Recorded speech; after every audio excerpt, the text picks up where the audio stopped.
Buenas tardes a todos. Buenas tardes a todos. Este video es con el fin de hablar sobre la primera parte de la revista digital, inversiones temporales y permanentes.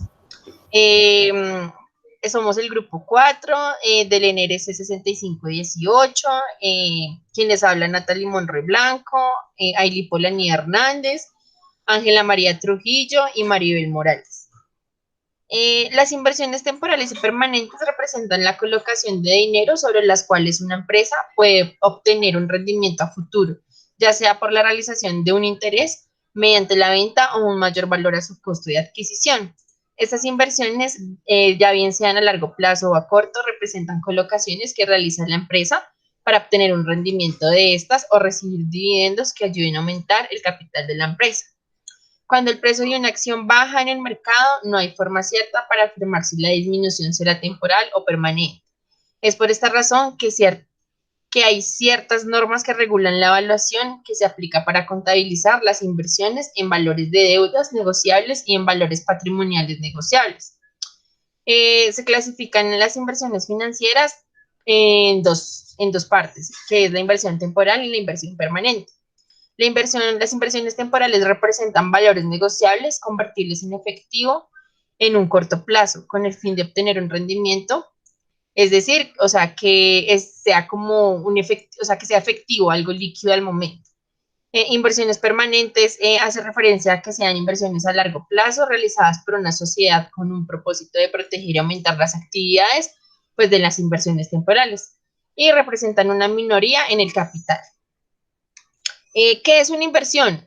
Es un término económico que hace referencia a la colocación de capital en una operación para la economía y las finanzas. Tienen que ver tanto con el ahorro, con la ubicación del capital y varios aspectos vinculados al consumo.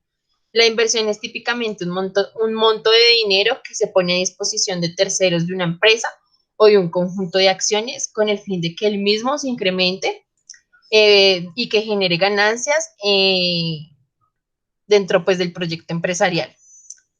Toda inversión implica de ciertos riesgos a la medida de que la devolución del dinero invertido pues obviamente no está garantizado, como tampoco pues las ganancias.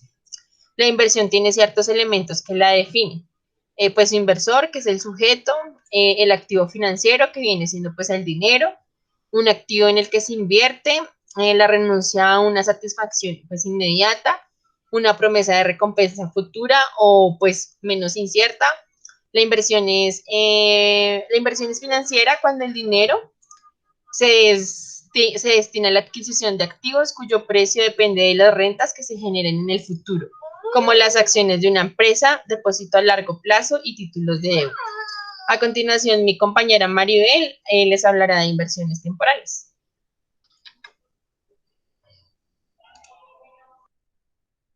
Tienes el micrófono cerrado, Maribel. Qué pena. Buenas tardes. Inversiones temporales son aquellas inversiones efectuadas en el corto plazo por un periodo no mayor a un año. Algunos de los ejemplos que pueden observarse en el día a día económico son acciones. Existen acciones de empresas que cuentan con bajos niveles de riesgo y son intercambiables habitualmente, como parte de estrategias de inversión a corto plazo. Depósitos. Existen algunos tipos de depósitos a plazo que aseguran un determinado nivel de interés y con vencimientos de poca duración.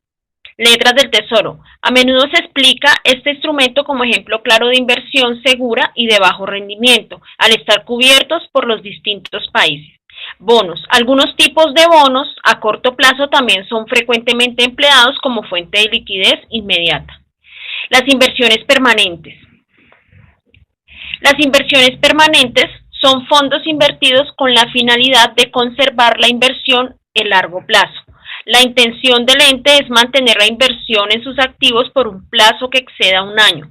Por tanto, son activos no circulantes que no se utilizan en las actividades operativas para generar ingresos. Es decir, son activos que se mantienen por más de un año y se utilizan para crear otros ingresos fuera de las operaciones normales de la empresa. Tradicionalmente, un balance general divide los activos a largo plazo totales en inversiones permanentes, activos de planta o activos fijos y activos intangibles. De esta manera, los inversionistas pueden ver cuánto está invirtiendo la compañía en sus operaciones en comparación con otras actividades. Mi compañera sigue. Bueno, buenas tardes. Dentro de las acciones permanentes, perdón, dentro de las inversiones permanentes, vamos a hablar de las acciones. En muchos sentidos, este tipo de inversión es de las que tiene mejores ventajas. Representan la propiedad en una empresa generadora de ganancias, pueden aumentar el valor a largo plazo, a menudo en forma espectacular. Muchas acciones pagan dividendos, proporcionando ingresos constantes. La mayoría son muy líquidas, permitiendo comprarlas y venderlas rápida y fácilmente. Se pueden distribuir la cartera de inversión en docenas de diferentes compañías e industrias y se pueden invertir atravesando las fronteras internacionales. También dentro de las inversiones permanentes encontramos bonos a largo plazo. Estos son valores que devengan intereses con plazos superiores a 10 años. Existen diferentes tipos de bono, o sea, bueno, los de largo plazo, los corporativos, los gubernamentales, los municipales e internacionales. El principal atractivo de esos bonos pues suelen ser los intereses, dado que son de naturaleza de largo plazo.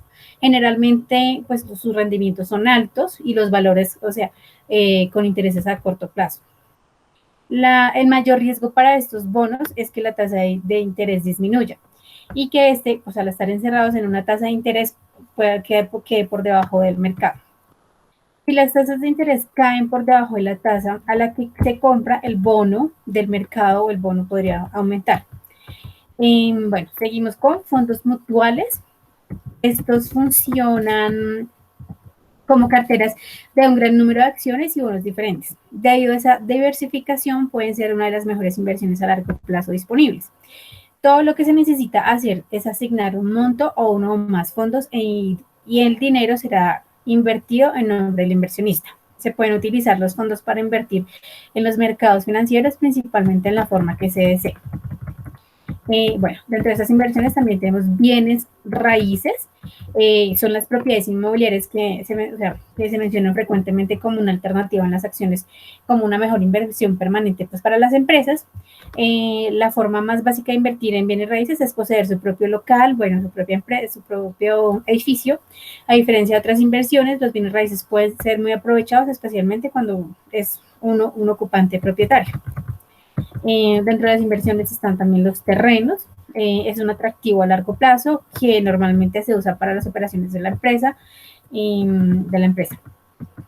Tenemos acciones de crecimiento. Se trata de acciones de empresas con el principal atractivo de su crecimiento a largo plazo. A menudo no pagan dividendos. Si lo hacen, son muy bajos. Las acciones de altos dividendos. Las acciones de altos dividendos son emitidas por compañías que devuelven a sus accionistas una cantidad sustancial de ganancias. Estas acciones a menudo pagan rendimientos más altos que la inversión de renta fija. Ya continúa mi compañera Aileen. Bueno, respecto a los consorcios, es una figura propia del derecho privado utilizada ordinariamente como un instrumento de cooperación entre empresas. Quiere decir que cuando se quieren asumir tareas económicas particularmente importantes, que permite de algún modo la distribución, los riesgos implicados en una actividad particular, recursos financieros y tecnológicos y mejorar la disponibilidad de equipos según el caso. El consorcio es un convenio de asociación o mejor, un sistema de mediación que permite a sus miembros organizarse mancomunadamente para la celebración y ejecución de un contrato con el Estado, sin que por ello pierdan su individualidad jurídica, pero asumiendo un grado de responsabilidad, de solidaridad en el cumplimiento de las obligaciones contractuales. Algunas de las características nacen de acuerdo de voluntades con el objetivo de presentar una propuesta su fin en la adjudicación y celebración de un contrato estatal no requiere formalidades para su constitución, únicamente el documento en el cual consta la voluntad de las partes para construir el consorcio. Para el proceso deben indicarse los términos y la participación en la propuesta y la ejecución y la ejecución de los cuales no se podrán modificar sin el consentimiento de la entidad contratante. Su duración está limitada a la del contrato, no tiene personería jurídica, los integrantes responden solidariamente por el cumplimiento de la propuesta y del objeto del contrato, que es una unión temporal. La unión temporal es un acuerdo en virtud del cual o dos más personas conjuntamente presentan una propuesta para la adjudicación de un contrato, respondiendo solidariamente por el cumplimiento de la propuesta. Las sanciones en este caso del incumplimiento se imponen de acuerdo a la participación que integra cada uno de los miembros en la ejecución de la unión temporal. Algunas de las características nacen del acuerdo de voluntades con el objeto de presentar una propuesta cuyo un fin es la adjudicación y celebración del contrato. No requiere formalidades para su constitución, únicamente el documento privado, el cual consta la voluntad de las partes de construir la unión temporal.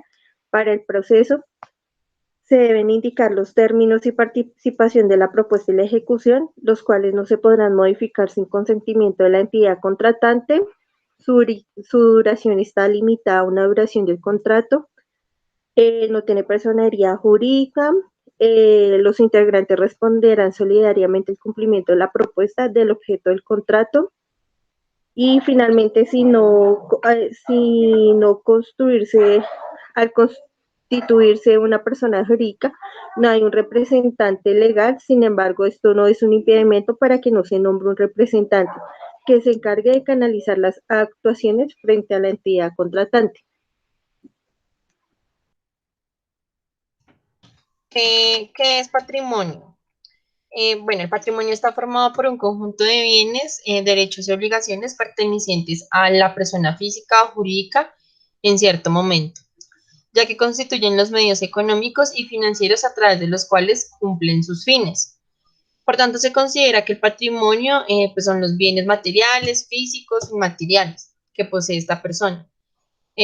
Podemos dar ejemplos como edificios, el dinero que se tenga en caja, la maquinaria de la empresa, el mobiliario, las existencias de productos como los inventarios, las patentes. Los derechos se refieren a lo que a lo que nos deben, que nos permite ejercer una facultad, o sea, lo que nos debe lo que le deben a la empresa. Pueden figurar, pues también, o estos conceptos pueden ser los préstamos concedidos a los clientes o las deudas también dadas por los clientes. Las obligaciones que hacen frente a la empresa, entre estas podemos señalar las deudas con proveedores y pues las deudas con créditos financieros a bancos. La diferencia entre bienes y derechos,